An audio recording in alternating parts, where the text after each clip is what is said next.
Така, днес ще запознаем също и с труда на Стойчо Панчев «Теория на хаоса».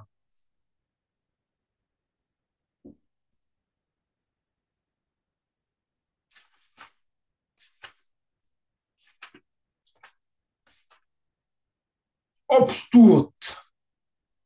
20 век е богат на велики открития. Две от тях безспорно принадлежат на физиката.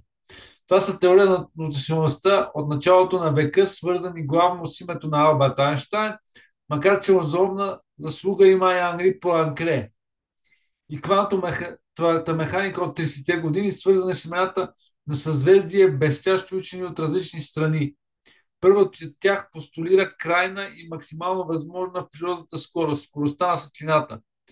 С е по-голямо, по-малко от безкрайност. А втората въвежда друга фундаментална константа, константата на Планк, H, която е различна от нула. Това доведе до разрушаване на представите на абсолютните пространство и време и за обективността на измервателните процеси. Възникнали и развивани като физически теории, те намериха приложение в стимули за по-нататъчно развитие в съседни области на науката – астрофизика, химия и други. Така се оформи това, което сега наричаме съвременна релативистка физика, за разлика от класическата физика на Нютон. Третото велико откритие на 20 век, 1963, което също може да бъде отнесено към физиката, е теорията на хаоса, свързана главно с името на американския теоретик-метеоролог Едвард Лоренц, макар че по заслуга много по-рано има пак Пуанкре, още в края на 19 век. Принос в развитието на приложенията на последните 30 десетилетия връщат и много други учени, за които ще стане дума в тази книга. Тук ще споменем само четирима от тях. Рюа и Такенс, автори на концепцията за странния атрактор, както и на самия термин от 1971 година. Ли и Йорк, първи от потребили темата хаос в съвременния и смисъл на науката, 1975 година. Тази теория направи третата голяма корекция в нюзовата динамика, а именно, че изчислителната прецизност също е ограничена, в резултат на което е невъзможна неограничена предсказуемост във времето, основана на начални данни и изчисления. За разлика от първите две теории на относителността и квантовата механика, теорията на хаоса остава в рамките на класическата физика, служейки си със средствата на приложната математика. Тя впечатлява и широтата на приложения в близки и далечни области – химия, биология, медицина, екология и икономика. Откриването на хаоса впечатлява още и с това, че става 300 години след Нютон, когато негласно се беше утвърдило убеждението почти от всички, че фундаментални открития в класическата физика вече не се очакват и че това отношение тя е завършена наука, затова е наречена класическа. При това обикновено се забравяше, че един проблем от тази физика – турбулентността в флуидни течения, въпреки едноврековната си история, така и основа в оставата си нерешен. Очевидно премина в естеството на науката на 21 век. Отделни учени обаче съзнават неговата необикновена трудност. Така, например, големият английски физик Харалд Лам през 1932 година заявява: аз съм възрастен човек, сега и когато умра ще отида на небето, ще очаквам да науча на решението на два проблема. Единият е квантовата електродинамика, а другият турбулентното движение в флуиди. Аз съм оптимист за първия. Едва през последните години се очерта известен пробив във втория проблем с помощта на теорията на хаос. Нека започнем обаче с това, което означава понятието хаос. Ненаучният смисъл на този термин, който е от гръцки происход, има различни, макар и близки тълкувания, които могат да се открият в енциклопедии и речници. Хаос, пълен безпорядък или хаос, състоянието преди възникване на Вселената с нейните с сега съществуващи структури и закони и други. В живота той се употребява още по-произволно. За съжаление, кратка, точна и лесно разбираема дефиниция за това, що е хаос в съвременен научен смисъл все още няма, като впрочем няма дефиниция и за турбулентност. И в двата случая дефинициите имат по-обстоен описателен характер, което пък ги прави понятни и използваеми в приложението. Впрочем, в физиката думата хаос се среща още през миналия век в работите на Лудвиг Болцман, но в друг смисъл, не свързан с сегашния. За да бъде една система хаотична, в зависимост от това дали тя е абстрактна математическа конструкция, някаква система уравнение или реално съществуващ обект, апарат в физиката или техниката, съобщества от различни биологични видове в екологията, химическа реакция и така нататък, необходимо, но не е достатъчно условие е тя да бъде нелинейна. Що е линейна система, всеки читател би трябвало да знае. Законът на Ом, U е равно на RI в физиката, е най-прост пример. В него U е напрежението, R съпротивлението, I силата на електрическия ток. Ако, например, I в скоби T е равно на I1 косинус W1T плюс I2 косинус W2T, то със същите частоти W1, W2 ще се колебае напрежението UT.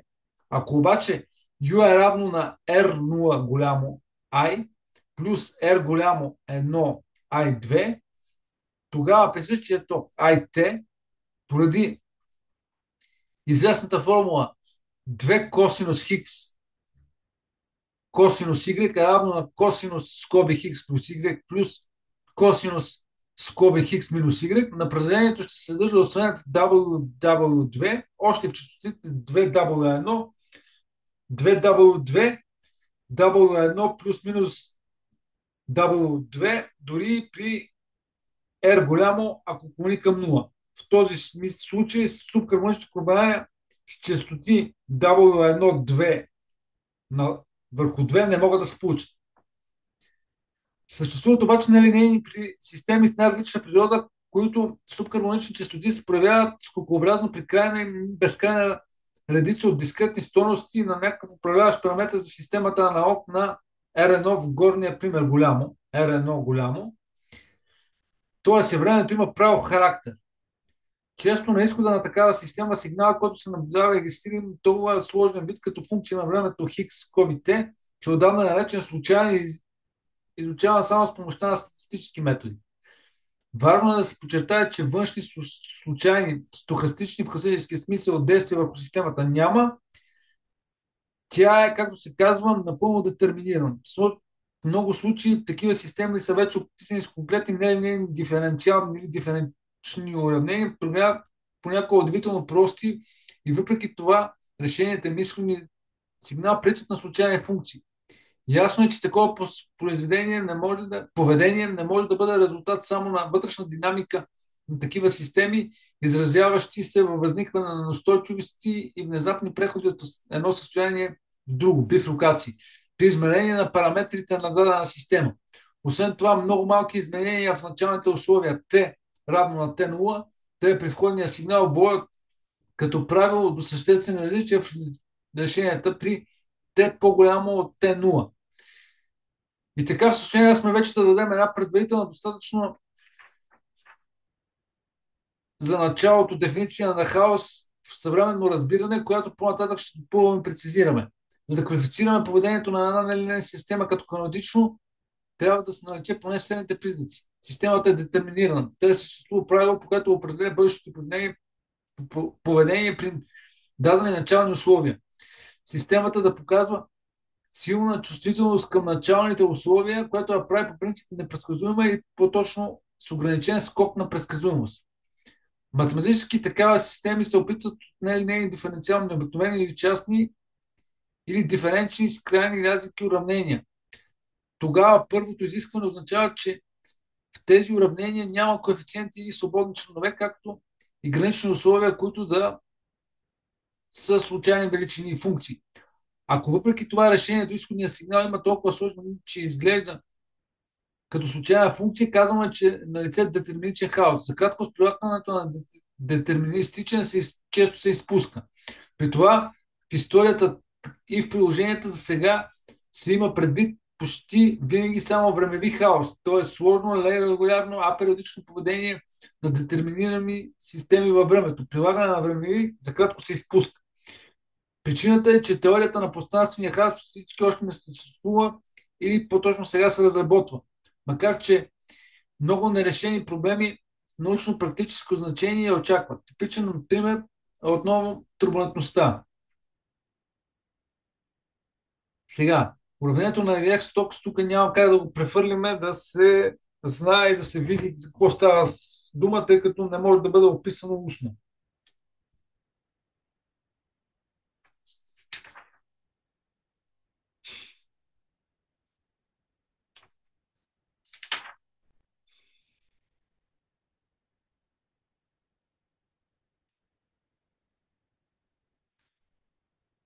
Управляем хаос, нелинейна динамична система, точка атрактор, суперпозиция, солитоните, теория на солитоните.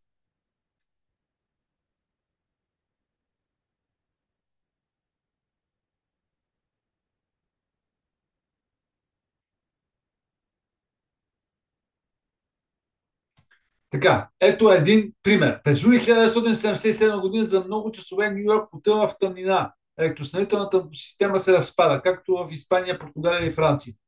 Във всяка такава система на фона на възприятата частота, за щастие тя е 60 Хц, буждават слаби и паразитни частоти, породени от консуматорите и устройства за управление и поддържане на системата в равновесие. В случая внезапно отпада много голям потребител, без автоматиката своевременно да регулира да намали производството на електроенергия. Настъпва дисбаланс в системата. Тя изпада в хаотичен режим, спектърът и от едночастотен се размива, автоматично се изключат потребители, предприятия, транспорт, жилищни райони. Истинска катастрофа с огромни загуби. Подобни събития, макар и редки, не са изключени. Така,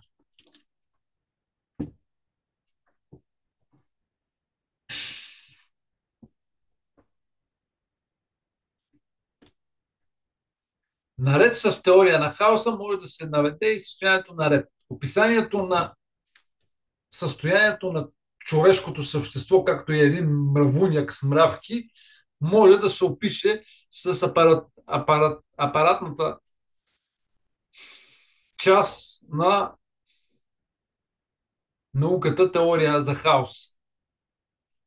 Факт е, че в нашето общество възникват разни случки и събития, които, например, по информационни канали се предават в останалата част на обществото. И затова фактически се появяват някакви ефекти. Било то социално-психологически в хората, било то индивидуални, било то групови и така нататък. Но в системи с над 1 милион елемента, много трудно е да се опише поведението на всеки един елемент за дадено крайно време. Това може да стане с много големи компютри, суперкомпютри, в които всеки един човек има някаква функция и функцията му би трябвало да се описва с нелинейно диференциално уравнение. Ако имаме такава възможност, бихме могли да опишем всички българи като 6, колкото са числеността на българите, 6 милиона и 300-400 хиляди или 800 хиляди или нещо от този сорт в един компютър и фактически като им зададем параметрите, може да очакваме да се прогнозира някакъв резултат от действията на тези хора. Факт е, че възникването на връзки между тези 6 милиона хора би трябвало да е една матрица 6 милиона на 6 милиона, което е огромна като математическо описание. Теория на хаоса ще има по-натам в други неща. Това е за сега от мен.